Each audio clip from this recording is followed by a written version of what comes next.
Welcome to the Lions Share, where we talk family, faith, football, finance, and fun. I'm your host, Mitch Lyons. This episode brought to you, as always, by Mitch Lyons Wealth, your best game plan to protect, grow, and win retirement. And today we're going way back to my college days to bring on a former teammate that played football at Michigan State with me and went on to the bright lights of Hollywood and became the Bachelor. And a lot of people know him as Bachelor Bob, but he's Bob Guiney to me. Bob, welcome to the show. Thank you so much, buddy. It's great to see you again. It It's is been a great. while. It's been a while. We saw each other at a football game a few years back, I think. Yep. But yeah, it's been a long while. You were a year behind me at Michigan State, and we had some fun down there. Yeah, we I'll did. tell the listeners you were a minute late coming on, and I was about ready to lock the door like George Perlis used to. Oh, I hear you, bud. Yeah, they always used to tell us if you're a minute late, you should have been 10 minutes early. So, Yeah, 10 minutes yeah, early is 10 minutes late, or something. exactly. And I agree. Yeah, I was wrapping up a phone call and I was getting pulled into, answering some questions. And I finally just had to be like, guys, we'll have to pick this up another day. I got another appointment. I got to let you go. No, So, no yeah, problem. I sorry just thought about I'd that. throw the Georgism at you there because we're all Yes, familiar with it. sir. So We are don't wear your indeed. hat, don't wear earrings inside, and you better not be late to the meeting. So, well, listen, let's go back to those days to start with, I guess. You came to Michigan State in 1993 and Yeah. a walk-on quarterback. And Yep. that's people who can't appreciate that's not an easy role at times. You're out there on the scout team, and I spent a year on scout team as well, so I know it all too well. How Yeah. I used to Yeah. feed like tight ends that were behind me on the depth chart when I knew Percy Snow was going to be in the middle, and you had a crossing route. I would let them take a rep. Yes, yeah. I actually tell a story all the time about that. Uh, we were playing Indiana when the Randall L brothers were there, and for people who might not remember that, the brothers were pretty interchangeable. One would pop out to be a wide out, the other would be a quarterback, and Antoine our Randall, Pittsburgh Steeler fame. Yeah. yes, sir. Our buddy Jim Hepler and I were swapping spots that week, and I had a A close crackback facsimile of those situation. athletic freaks. Yeah, yeah, exactly. I had a crackback on Percy that week, and I hadn't blocked anybody since eighth grade. And I remember asking one of our grad assistants if I was supposed to go 100%. He's like, absolutely, you go 110%. I'm like, okay, all right. I just because I've been wearing the red jersey every practice. I wasn't getting hit, so Quarterbacks I don't didn't get really hit. know. Yeah, I didn't really know if we were supposed to go 100%. So I'll never forget it as long as I live. I'm coming down like 5 yards off the ball. I start to come down on Percy, and as I'm about 10 yards away, I realize his his chin straps off, his shoulder pad straps are dangling, and I'm like, oh no, oh this is not good. And I'm going at a head of steam, and I just smack him, and I'll never forget. He looked at me. He goes, oh, so that's how it's going to be. I said, no, no. I said, coach, he's and Percy, of course, captain of the defense, says, run it again. And he's buckling up. And I'm like, oh man. And it knocked some sense into me that day. And I'll Well, never forget it. Yep. Percy liked to walk around and, pinch the skin. He'd flex his forearm. He'd be like, pinch the skin because you couldn't pinch any. Give it a Couldn't get pinch. any. He had The rock dude arm was a Popeye forearms, powerhouse. and I'll never forget. I sent Bob Stuhlmaker, who was a walk-on Yeah. tight end. I gave Bob a rep when I recognized that it was going to be a crossing route and it was going to be thrown because it was already predetermined where they were throwing it, right? And Bob jumped in there, took his rep, and Percy just lit him up, caught him right under the Oh, chin, and Bob was out cold. And I was like, "Ooh, I'm glad I yeah. avoided that one." So, Dodged a but bullet. Yep. yeah, Well so done. you did your time there, and so you come out of Michigan State. What's next in your life coming right out of school? I mean, the next I Yeah. guess the next 10 years. I guess what was Bob doing? I know you had the band back in college days, Fat Amy, Yeah. which Yeah, we signed a big deal actually. That was it. I mean, I graduated and our band had gotten so my senior year I took a medical. So I walked on in 90 and I was actually already kind of a little backstory. I was already committed to Miami of Ohio at that time. And my uncle, who I grew up going to every single Michigan State home game with, he played at Michigan State back in the national championship days and so I grew up coming to every single Michigan State home game, and he was excited that I was going to Miami, Ohio, but he passed away.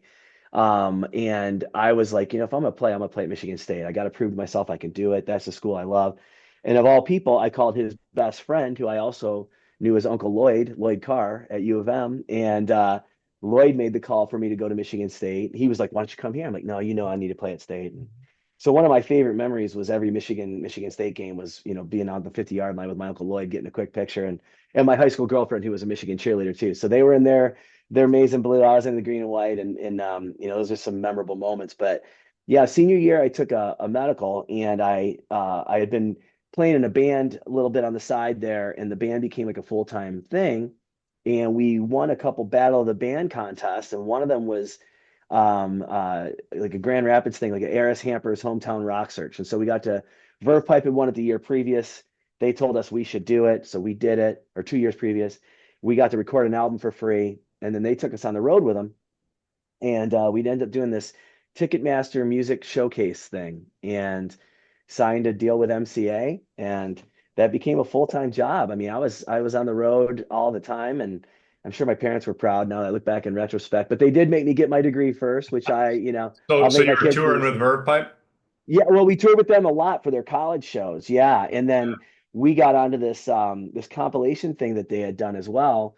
And as a result, it was called the Aware Music Showcase. And that Aware was like touring the country, and we were opening for everybody from Hootie and the Blowfish to, at the time it was Matchbox 20, but they Yeah. became, or at the time it was Tabitha Secret, and they became Matchbox 20.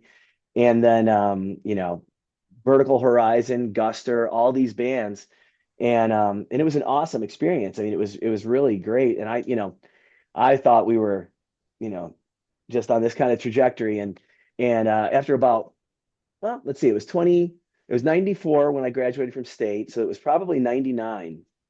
We had written a bunch of songs for a movie called The Truth About Cats and Dogs, and it had Janine Garofalo and Uma Thurman in it.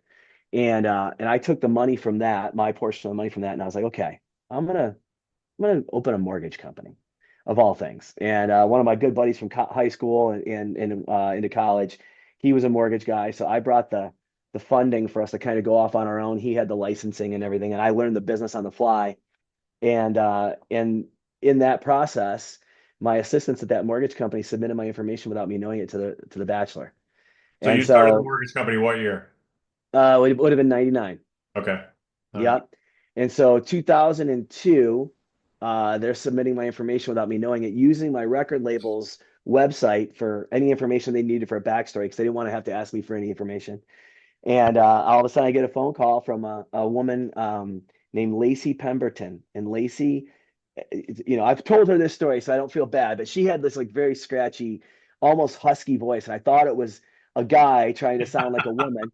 And and here I was. I had a couple knee surgeries in college, but I had reconstructive at this point, and I was rushing back from it, and I ruptured my Achilles on the same leg. So this is 2000, 2001, 2002, and I'm crutching around the office, never heavier. I was probably 240 pounds at that time, and it would have been distributed differently back in 93 and 94 than it was at that point. Yeah. And I'm waiting for someone to laugh, right? Because they're like, "Hey, is this Bob? Yeah, it's Lacey from The Bachelor." I'm like, "Oh, sure it is, Lacey." And so I'm trying to find one of these loan officers just giggling their pants off at me, and they're not. And so it took about three of those calls for me to realize it was like legit. And they asked me to send in a video. They asked me to do, and I'm like, "No, thank you. I'm not gonna be the fat guy in your blooper reel, but I'm good." And finally, they fly me out, sight unseen, because the lady was just like, "Everyone's begging to be on this show, and you don't seem to care. And I just need to at least put a name with a face here. I got to meet you."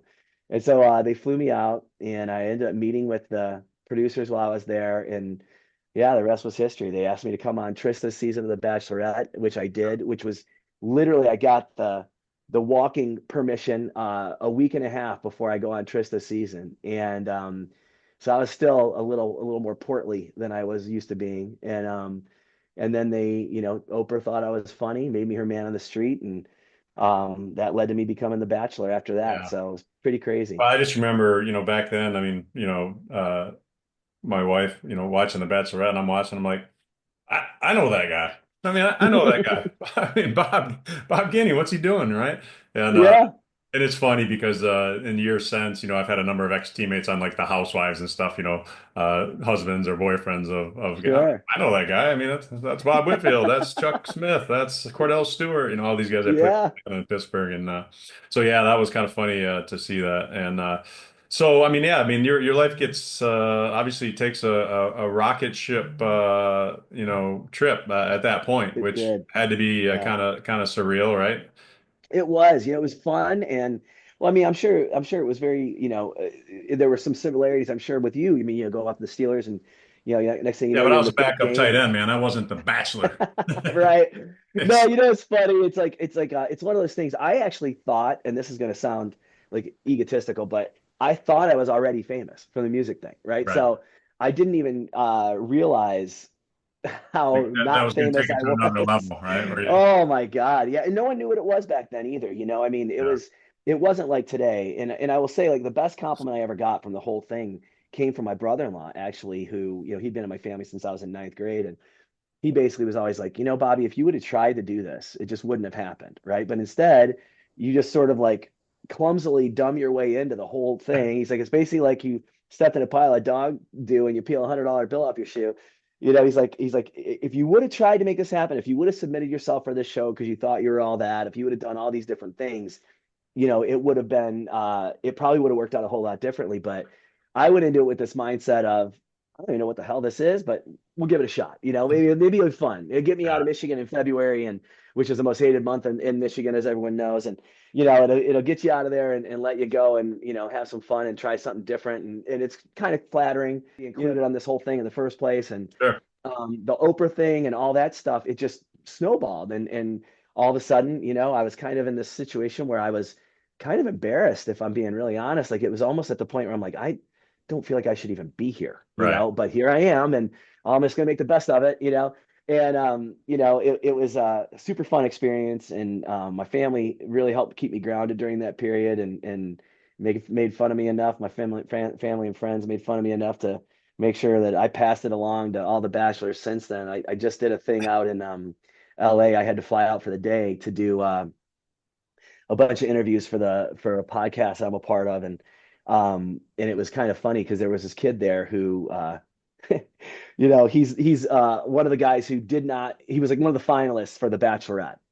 And I was having such a good time with this kid at his expense, sadly, and at my own too. But I was like, I'm gonna give you a little piece of advice. He's like, okay. I go, if they ever ask you to be the Bachelor guy, and if you're friends with the guys who are the Bachelor guys, make sure they know, they are not Ben Affleck. Okay, they are handing out flowers on a TV show, and people are gonna cry if they don't get a flower. It has nothing to do with the guy, and that was my mindset going into it too. I remember, everyone's like, how are you, dealing with all this? I'm like, well, I realized every girl here, just like all the guys that were on Trista's season of the Bachelorette, I'm like, we were all overachievers anyway, right? So the idea isn't about this guy being so dreamy or this girl being so great. The idea is these girls have never lost to any other girl at anything. They're always an alpha. They probably captain the cheerleading team, president of the Yeah, class, valedictorian, whatever it might be. It's more about not losing to that other girl. It has nothing sure. to do with the dude Right. handing out the flower. Yeah. So I took it from that mindset, and it was a lot of fun from that. Would you do it all over again?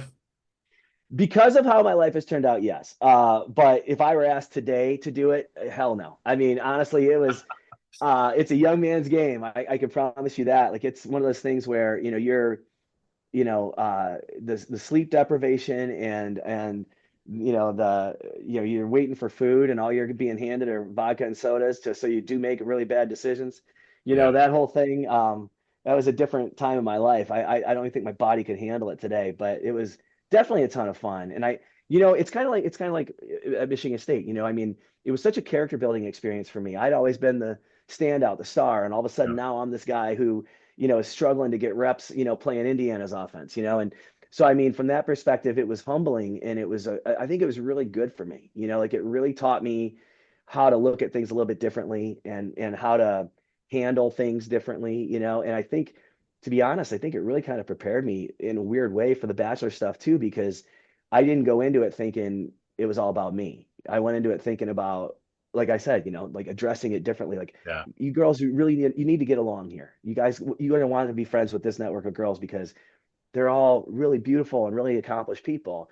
And you guys aren't competing for this is no prize. This is a Yeah. disaster. I know me. I know me, and I am You not. shouldn't be I am not a crying. prize. Yeah. Don't be crying.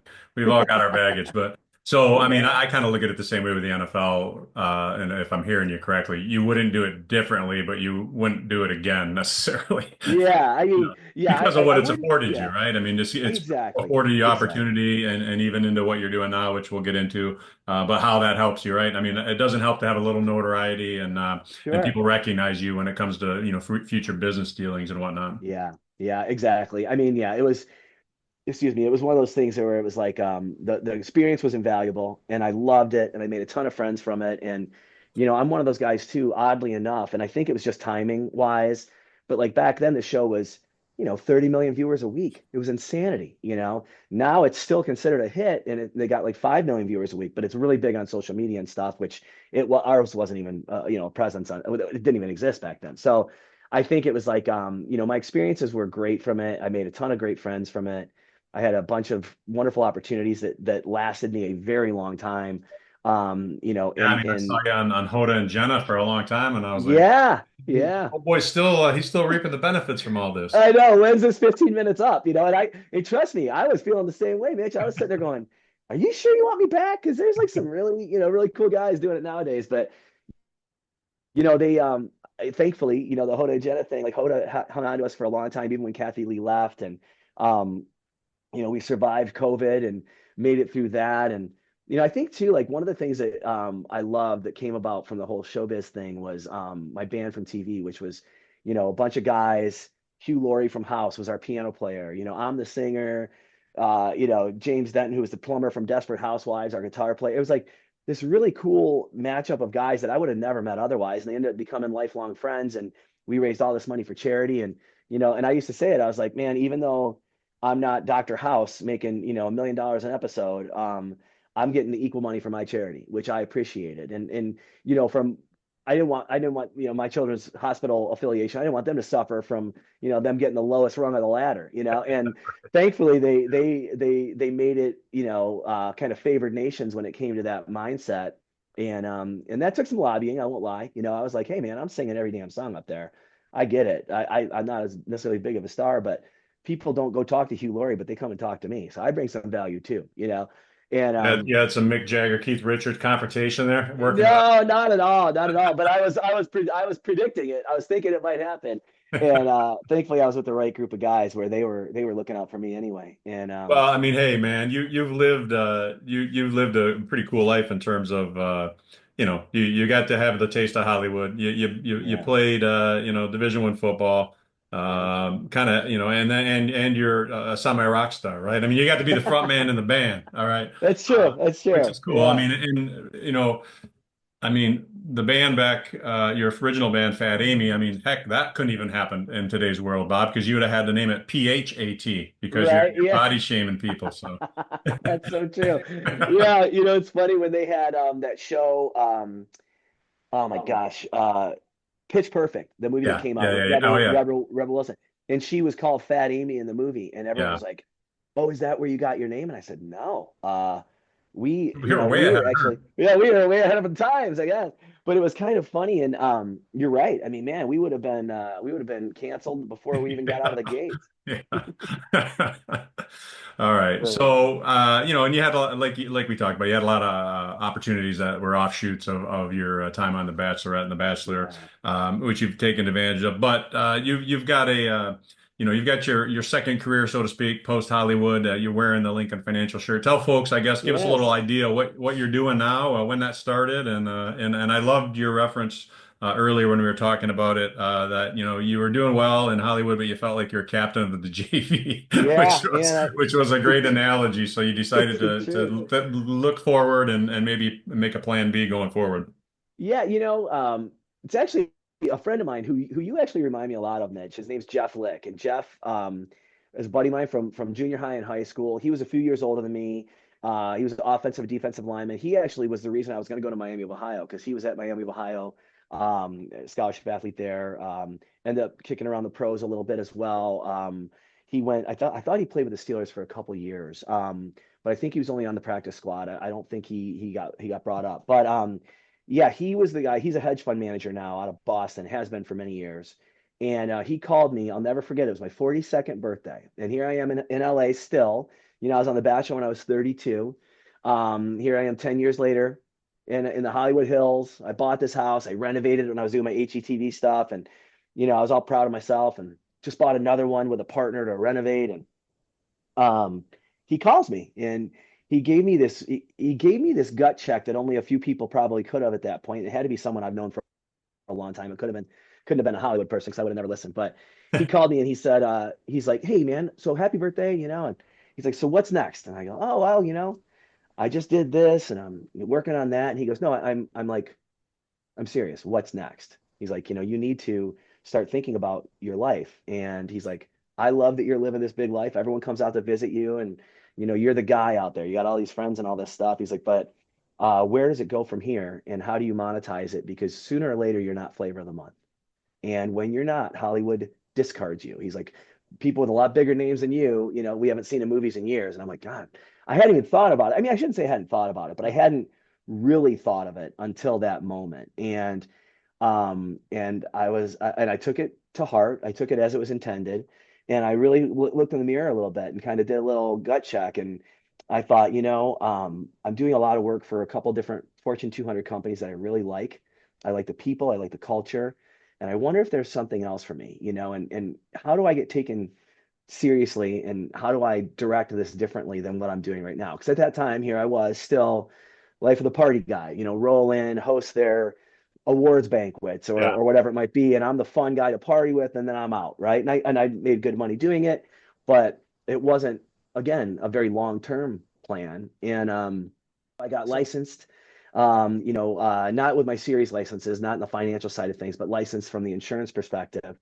And I decided, this seems like I like the people that do what I would essentially be doing, which would be selling group benefits and being on that side of things.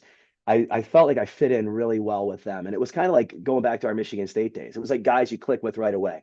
Yeah. Guys have similar type of drive that you do, similar type of ambitions. And, I just felt like I connected with these people. And it wasn't just one particular company, but one in particular, which was Lincoln Financial. And so I went and got licensed. And then I used some of the connections I had made to actually get interviews to start talking to them about different things. And thankfully, the guy who came in who is now elevated to the vice president of sales. At the time, he had just taken over in one of the regions, the West region where I was living. And he was like, "Look, I'm going to take a chance on you, but I think you got the right stuff for this." And he's like, "Here's what I want you to, think about when you're approaching this career and what to do." And he's like, "But you're going to come in with a target on your back too." He's like, "You're outside the industry. Everyone else here has been here for years." You're that He's guy, like, the new guy. "Yeah, Thinks he's all exactly." that And Hollywood boy. that's it. Hey, Hollywood, exactly. And he's like, you're known as this guy. And so you're going to have to choose what to do with it. And thankfully, how I loved about how he approached it was, "I want you to embrace it, lean into it." He's like, "Don't run away from it." He's like, "Because it's gonna make you different, and you are older coming into this industry." I was 42 when they actually pulled the trigger and hired me. And he was like, "I think that's going to be a huge asset for you, but you got to lean into it." He's like, "If you Well, if you shy I think away there's a from it, lot of truth to that, man. And I struggle with yeah, that coming out of the NFL and getting into retirement planning and whatnot. Because I didn't want to be the guy, hey, I was blocking 300 pounders last week, and now, now I want to help manage your life savings, right? right, But yeah, the older I've gotten and the longer I've been in it, I realize, man, I should embrace that. Number one, people love football as much as they love movies yeah, and Hollywood and all the shows and all that so stuff. true. So it's More, something that people embrace. So yeah, just yeah. really have leaned into that and our marketing and our advertising and whatnot. So I think you're smart for doing that. Yeah, well, I wish I could take the credit for it. It was he actually he encouraged me to do it. And I will say this though, it's a blessing and a curse, right? Because there are times like you were mentioning Hoda and Jenna, there were times when some of the people in some of the positions at the company were like, "What the hell's Bob doing? I just saw him on Hoda and Jenna." And so my response would be like, "Well, what are you doing watching Hoda and Jenna? You should be working." Because I had nothing else to do because they were right. I was doing that. But at the time I didn't have kids. And so, my approach was, well, hey, when all these other guys are going and coaching their kids' sports teams or when they're traveling with their kids' sports teams Thursday through Sunday, I'm not, right? I flew out to New York for 4 hours and flew home. Yeah. Well, and a lot Um, of eyes are on you, and bottom line is, keeps the Bob Guinea yeah, alive, right? I mean, the it's brand, good, yeah, good. It's marketing, right? yeah, You yeah. gotta keep doing that. So And you got to keep doing it. And yeah, and to what you were saying too. I think it has worked a lot to my advantage from the standpoint of, the majority of the people that are the gatekeepers in my industry. I walk into, a desk at a manufacturing company, and the people are like, "Hey, aren't you the guy from that thing?" And I'm like, "Yeah," and it's a conversation starter, if nothing else, and I think that's been something that's been really helpful for me, is it gives me a lot of stuff to talk about. I think both of our industries, and I mean no disrespect, because I feel like we're both in a similar ilk here, cannot necessarily be the most exciting of industries to talk about, right? Especially mine. I'm going and talking about life insurance, voluntary life insurance, short and long-term disability. People get hurt or people die and they need us, and my product is not the sexiest of products to talk about. So it's kind of nice to talk about other stuff, and then build that rapport, and then be able to say, okay, now let's talk about why I'm really here, and Yeah. why I get it. We're not something that you want, but we're something that your family needs, right? And here's why, or whatever. And so I think that's been helpful too, to have some conversation starters to have in there. Yeah, well, that's great. So looking back on, your time in football versus your time in Hollywood, which one would you say has been more impactful? Not from people recognizing you, because I know Right. more people know recognize you from Hollywood than they do Yeah. Michigan State. But which one's been more impactful, would you say, in terms of just attacking your this career? I mean, as far as having I don't the skills and yeah. characteristics and whatnot. I don't think, well, first of all, I don't think any of it happens without, like I mentioned, the character building experience that I had being coming in as a walk-on at a Division I school. You go into Michigan State, we were Big Ten champs while we were there, and there was so much of it that plays into um, just how you feel about yourself, and how you can look in the mirror every day and go, man, I am doing something here, and I might not be, I'm not out there, like Jim Miller starting every week, but I'm also making a difference, making sure our defense is ready, and making sure and being at the ready and knowing the plays. So when I do get my chance, I have that chance to make a difference. I Right. think all of that being character building, and that's why I think team sports are so great, and why my kids will be picking some sports as well as soon as they're, out of diapers. And I, if I'm not the old folk home, that happens. But I think all of that, I don't make it in Hollywood without having that experience ahead of time, and I don't think I have the stones to walk up to the director of a Fortune 200 company, and go, you need to hire me, and here's why, and have him actually go, all right, let's see what you got, and give me the chance, and then to be able to exceed. I think, we just expect guys who have grown up in sports like you and I have, and we expect to win, right? It's like that's the other part, we're gonna lose a little bit, but we're gonna lose and learn. We're gonna win, and we're gonna accomplish what we set our minds to. And I think without that foundation, I wouldn't have made it to get to anything, that I did out That's in cool. Hollywood. And yeah, I always say, man, you can't duplicate the football locker room. No, Just it's the ultimate team game. There's so many moving parts. It's not you're not a gymnast, you're not a tennis player where it all falls on you. It's yeah, you're a part of a greater parts in a greater sum, and it is humbling because you could have your best game ever and you could still get annihilated because the yeah, other pieces didn't perform, and it is right, it's bigger than ourselves, and I think that's important, and the sooner and I think it's a great life lesson aside from athletics and business, but just life in yeah, general, that we're all part of a bigger picture and just part of the game, right? And I so agree. that's great. Going back to that time, I don't want to let this go because this is, I mean, at Michigan State, I mean, I just remember you were a funny dude. I mean, you were comical, had a great sense of humor and look at life. But you got to tell the fonging story from running. I'll never forget this because I laugh to this day thinking about it because Yeah. you're running. I think it was it spring ball. I think it was spring It was ball. spring ball, the green and white And game, right far Fong, 238 pivot. Yep. I'll and never coach forget it. And Coach Morris Watts wants the play run correctly, and you're trying to get the receiver to go in motion, and he's not seeing you lift your heel, so you got a little bit more demonstrative, picking the I whole leg did. up, and you're Oh trying to man, get I'm like throwing my leg down. I remember it was for the people that didn't know the Michigan State playbook, which I'm sure is pretty much everyone listening, but you right far Fong was fullback in motion strong, right? So I am trying to get our fullback to go in motion to the strong side of the set, and I'm lifting my foot and I'm lifting my leg, and then I'm just basically doing a tap dance there. And the coach comes out and he's like, "Let's go. What's going on, Guinea?" Let's get him in motion. I'm like, coach, he won't fong. I'm trying to get him to fong and he won't fong.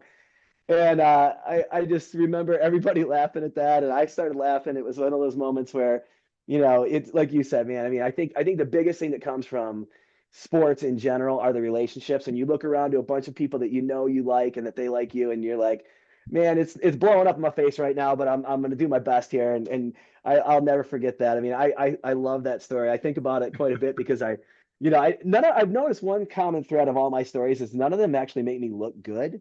They're all like me picking on me. But I mean, in that moment, I remember I'm like, Coach, he's not fonging. I can't get him to fong, And he's losing his mind. Coach Watts was hot. Like, why Oh, bring him in motion? He won't fong. he's not fonging. I don't know what to do.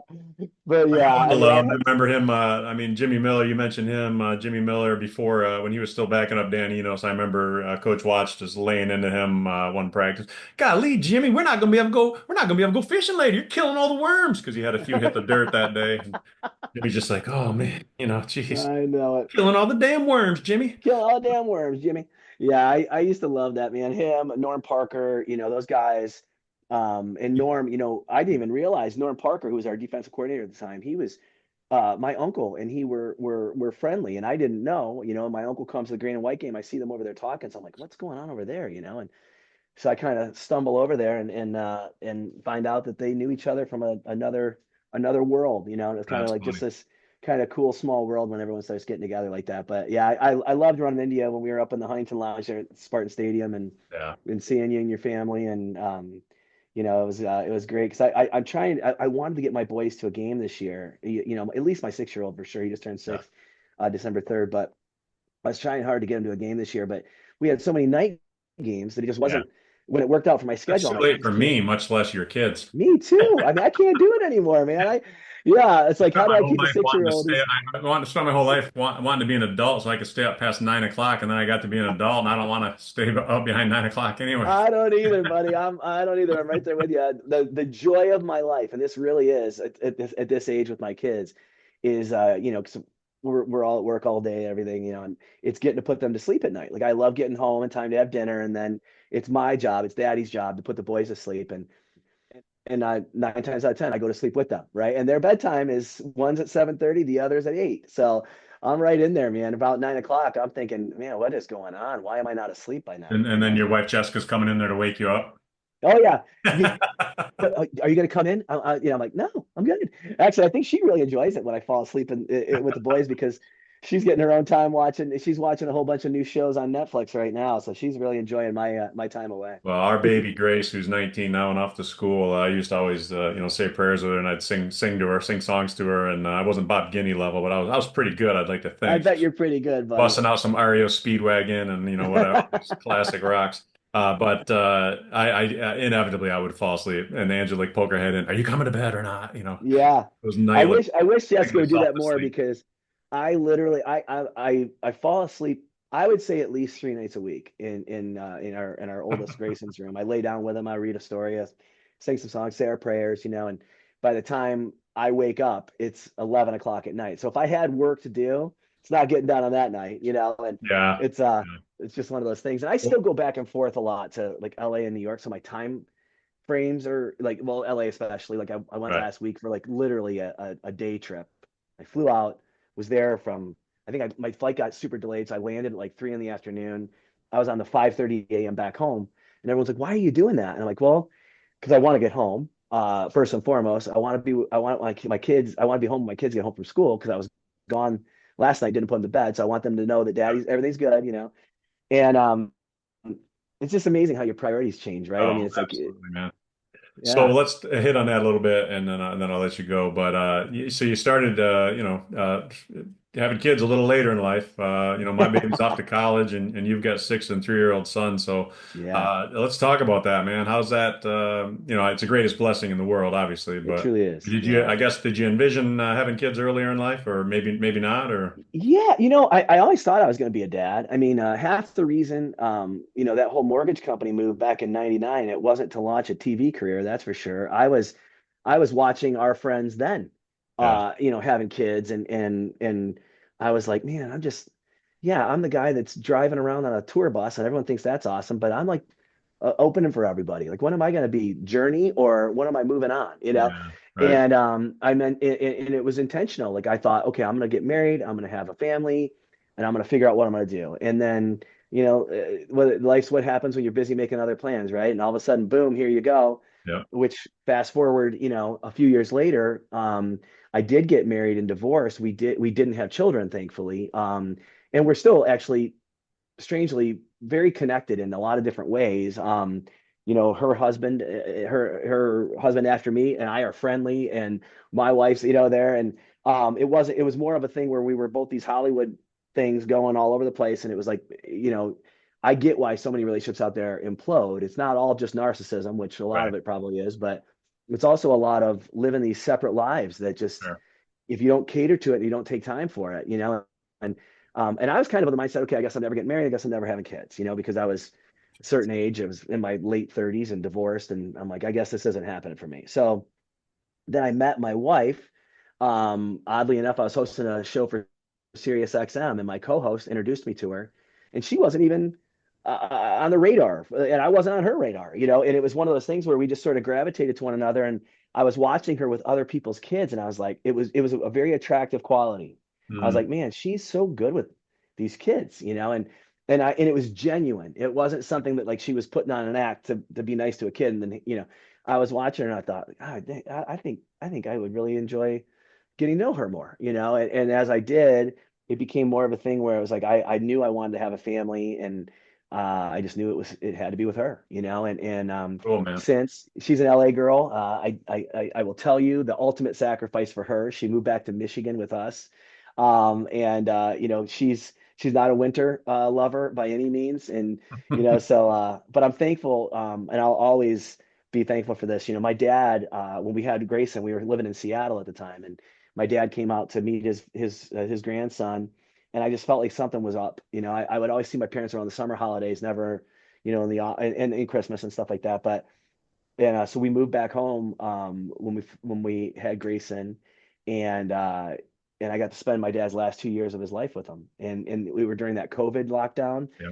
and had it not been for being here, I would have never seen him, right? Yeah. Because I mean, no one was traveling, and Right. and I'm so thankful that I had that time with him, and he got to know both of his grandsons because he got to know Blake. Blake was born in July. My dad passed in September, but at least he knew it. He knew that this was it. Right? I did what he was hoped I would have done, and I was pretty proud of that. So yeah, I'm thankful for that. I'm happy for you, man. I lost my pops too a couple just a year and a half ago, and been there, done that. It's tough, Yeah, it's tough. but man, the thing it just hits home when you lose your parents like that about how important it is to just pour into your kids' lives, right? Because you know how Yeah, impactful your parents were. I mean, it still hits yeah. me emotionally driving down the Me road. too. I'm Not got coming choked up. down. Yeah, We're talking, yeah, just talking about it. I mean, just grief is a difficult thing, man, and it you is. can't time it up well. No. It hits you when Yeah. it wants to hit you, man. Yeah, and you don't process it the way you hope you're going to. I mean, yeah, I'll get to talking about stuff. Like I was talking to this buddy of mine the other day who was he's a pilot, and he's like, oh yeah, and my dad, the one thing my dad wanted me to do, right, was my dad. 'Cause my dad was a cop, but he loved flying planes. He became a pilot, Yeah. and all he wanted me to do was to fly with him, and I would fly with him, but I had no interest in learning how to fly. And I'm like, why didn't I do that for him? And then I was in Boy Scouts, and I was a Life Scout by the time I was 12, and I could have been an Eagle Scout. You had 6 more years to get your Eagle Scout. That's all my dad wanted. I didn't do it. I was like, Wasn't I was your done with it. passion. I did. I I had the moved same thing, into, man. My dad was he was a musician, right? He played all kinds of instruments to the day he died. I mean, literally till a month before he died of lung cancer, he was playing a wow, Christmas concert. I mean, but yeah, trumpet. And amazing. so I played trumpet, fifth to eighth grade, and I mean, I remember vividly having to tell him, Dad, I don't want to play in high school. Yeah, It yeah, wasn't my thing, right? And he was cool about it, but I know it hurt. I knew it hurt him because that was his yeah, passion. Not that he yeah, expressed that hurt, but I knew it did. So yeah, that's tough. But hey, where I was going with that though is just to know the impact that our parents had on us, man. It's just being a parent, and I implore you, and I know you get it, but just man, pour into your boys because mine are yeah. all out of high school now, and one in college, the rest of them are beyond that even, but. Just the impact you can have, and now we're starting to have grandkids, so it's kind of the Oh, do-over thing where you get to love it. pour into some little ones again, which is fun, without having to change diapers and discipline and all Yeah, that. So it's even better. yeah. You got the good side of that ride. I'm gonna be the guy showing up at T-ball, and they're gonna be like, "Your grandpa's so nice being here," and that's like that's my dad. Well, hey, Yeah, you don't that's look your age, man. So ah, thanks, hopefully buddy. you can hang on. Keep applying that skin treatment and everything else you got going, man. Yeah, my balm, all my Hollywood balm. You're That's all I doing got something left right, over from man. the run. You look great too, man. I can't Ah, believe that we're the age we are. yeah. I try to fool them as long as I can, like my NFL career. Try to fool them as long as you can, man, before they ask you to leave. Hey, buddy, that was me in Hollywood, man. I realized that after a while, I'm like, I think the gig is up. They're gonna see through this whole thing pretty soon, right? So I might as well just move on.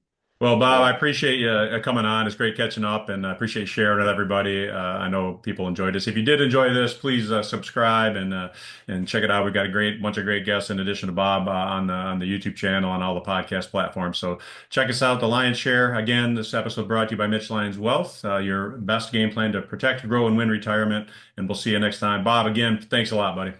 Thank you, Mitch. Great talking to you, brother.